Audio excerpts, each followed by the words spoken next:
Hi, I'm Emma, and you're watching My Birthway, episode 29. So this is my 29 weeks pregnant update. And this week we had our fourth prenatal visit, which was great, as usual. And they took my blood test, the last blood test that they're going to do. That was especially to do the glucose tolerance test. If you've ever been pregnant, you know that happens around this time, around kind of 28 weeks. So it happened earlier, before I turned 29 weeks. And also they went ahead and tested my iron levels because you have to be a certain level to be healthy. And then you have to be a certain level to deliver at the birth center where we're delivering. So, and then I called back the next day and got my results. Like, it was super fast. So my blood sugar level was supposed to be under 140 after the glucose tolerance test. And it was 87, which is like actually pretty low, which is interesting. But it's fine.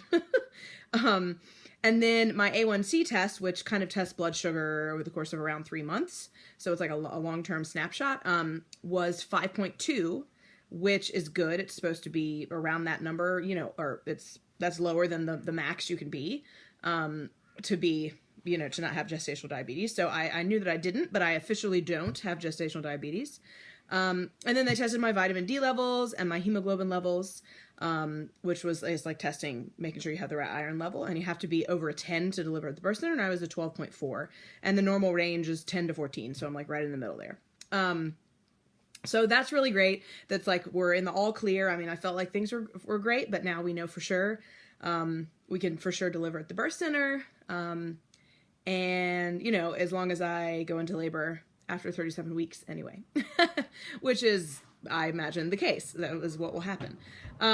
So also this week, I have started to get carpal tunnel syndrome in my hand, and I had already read and I already knew that this was a possibility, and it's not so much painful as it is like kind of annoying, because like it happens in many, you know, like the test, I guess the nurse says you can push your hand down as your hand starting to go numb.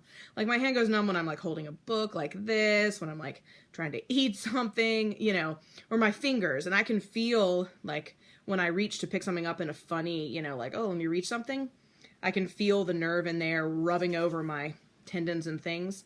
And that carpal tunnel can happen to pregnant women often. It's just due to your body swelling a little bit, which is normal during pregnancy. Swelling a ton is not the best, so you have to talk to someone, but swelling a little bit. My feet have maybe swollen a little bit, like at the end of the day.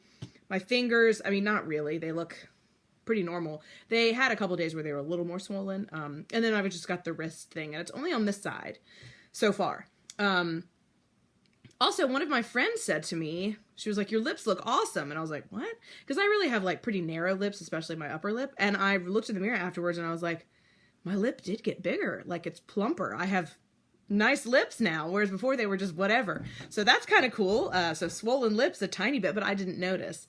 And also my feet have been hurting a lot more. And my mom recommended these, like, you know, little stretchy foot bands that you put over the arch of your foot, because she had like an actual foot problem for a while, and it really helps, and it helps her. It like really helped me. I was sort of skeptical, but it makes a huge difference, because like without them, I kind of really, my feet get tired like doing stuff in the house, and it's like, what? This is ridiculous. So that's like really helpful. It's making me feel so much less like, you know, unable to function, which is great. And then I would say like the other big thing that happened this week, that I think could be true, I don't know, you as viewers of the video could mention and see, but one of my other friends said that she thought my voice is lower. And she also told me that some of her friends in the choir that she's in, after they had their babies, they used to be sopranos, you know, which is the higher notes vocal. And now they're lower, they're altos, which is interesting. And I could guess the reason for that is, you know, when you're pregnant, your rib cage expands at a certain point to accommodate your lungs so you can get enough air, because your uterus is pushing so much on your lungs, and your rib cage gets bigger and it's never going to go back again. Unlike many other body parts of yours would kind of go back to normal or shrink back up, or, you know, whatever, your stomach will get small again, things like that. Not your rib cage. They shift and they don't change. So that's neat. And I don't know if it's lower. I guess I could look back through the videos. But I'm curious to see if it is. Maybe it is. I don't know. It doesn't seem significantly lower, but maybe it's lower. So I'm excited to figure that out later on and talk to more people about it and stuff. But otherwise, the appointment was great. We had a nurse like kind of in training come in, and she had never used a fetoscope before. So the midwife came in and actually showed her how to use the fetoscope on me, which is great. Like, I never mind it when student nurses or anybody comes in to talk to you or learn new things or whatever, because they're smart and educated too. But then it's nice because I'm not one of the norms of people who's pregnant. Most people get ultrasounds and Dopplers done, and we're not. So it's probably a good chance. But otherwise, the appointment went really well. And it was fun, as usual. I love going and getting appointments. And I got to, get many of my questions answered, because I always come up with new questions that I have.